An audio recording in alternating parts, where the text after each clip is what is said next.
السلام علیکم ورحمۃ اللہ وبرکاتہ۔ نحمد و نصلی علی رسولہ الکریم، اما بعد، فقد قال اللہ تبارک و تعالی فی کلامہ المجید والفرقان الحمید۔ اعوذ باللہ من الشیطان الرجیم، بسم اللہ الرحمن الرحیم۔ کل نفس ذائقۃ الموت، صدق اللہ العظیم۔ اساتذہ کرام اور میری پردہ نصیب ماؤں اور بہنوں، اللہ کے فضل و کرم اور بزرگوں کی توجہ اور دعاؤں کا اثر ہے کہ آج میں آپ حضرات کے سامنے کچھ کہنے کے لائق ہوئی۔ مجھے اپنی نااہلی کا پورا اعتراف ہے، پھر بھی اللہ تعالیٰ پر بھروسہ ہے کہ وہ اپنے بندوں سے جو کام لینا چاہتا ہے لے لیتا ہے۔ اسی کی توفیق اور مدد سے ہر کام ہوتا ہے۔ کسی نے کہا ہے، اللہ اگر توفیق نہ دے انسان کے بس کا کام نہیں، اللہ اگر توفیق نہ دے انسان کے بس کا کام نہیں، فیضان محبت عام تو ہے، عرفان محبت عام نہیں۔ دنیا میں آنا نہ اپنی مرضی سے اور نہ جانا اپنے اختیار میں ہے، بلکہ ہم سب اللہ کے مرضی سے آئے ہیں اور وہ جب چاہے گا اٹھا لے گا۔ اسی کی توفیق اور مدد سے ہر کام ہوتا ہے۔ لائی حیات آئی قضا لے چلی چلے، لائی حیات آئی قضا لے چلی چلے، اپنی خوشی نہ آئے نہ اپنی خوشی چلے۔ دنیا جب سے قائم ہوئی ہے کوئی ایسا انسان پیدا نہیں ہوا کہ جس کو موت نہ آئی ہو۔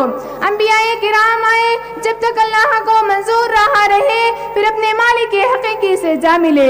بڑی بڑی بادشاہیں سلطنت پیدا ہوئے جنہوں نے بڑی شان و شوکت سے حکمرانی کی، لیکن انہیں بھی تاج و تخت چھوڑ کر جانا پڑا۔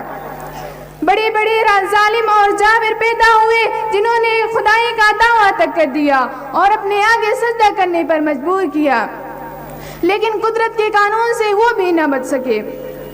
بڑی بڑی رعب اور دبدبہ والے پیدا ہوئے جن کی ہیبت سے دنیا کانپتی تھی، لیکن آج گئے ایسے گئے کہ ان کا نام لینے والا کوئی نہیں رہا۔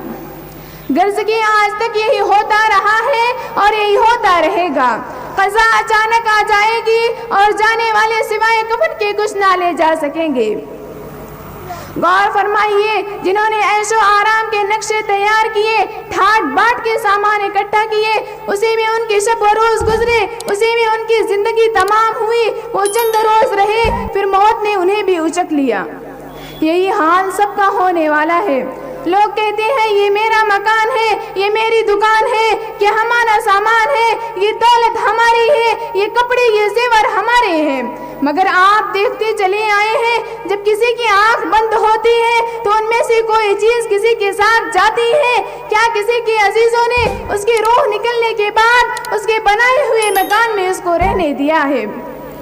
اس کے ہی بلڈنگ سے اس شخص کی لاش کو اس کے ہی گھر والوں نے باہر نہیں کر دیا، اس کے ہی گھر والوں نے اسے منو مٹی تلے دفن نہیں کر دیا، پھر اس کی ساری زندگی کی کمائی ہوئی دولت کو انہوں نے تقسیم نہیں کر لیا۔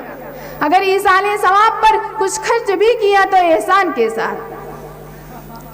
قبر آخرت کی منزلوں میں سے پہلی منزل ہے، اور جو شخص اس پہلی منزل میں کامیاب ہو گیا تو آخرت کی تمام منزلیں اس کے لیے آسان ہو جائیں گی، اور جو شخص اس پہلی منزل میں پھنس گیا تو آخرت کی تمام منزلوں میں پھنستا چلا جائے گا۔ قربان جائیے ہمارے پیارے آقا جناب محمد عربی صلی اللہ علیہ وسلم پر، جنہوں نے امت کے سامنے قبر کے حالات کو کھول کر بیان کر دیا۔ اب ہم غفلت میں پڑے اور آخرت کی فکر نہ کریں تو اس سے بڑھ کر بدنصیبی اور کیا ہو سکتی ہے۔ بس آخر میں اللہ تعالیٰ سے دعا ہے کہ اللہ تعالیٰ ہم سب کو قبر کے عذاب سے محفوظ رکھے اور آخرت کی فکر کرنے کی توفیق عطا فرمائیں۔ وآخر دعوانا الحمدللہ رب العالمین۔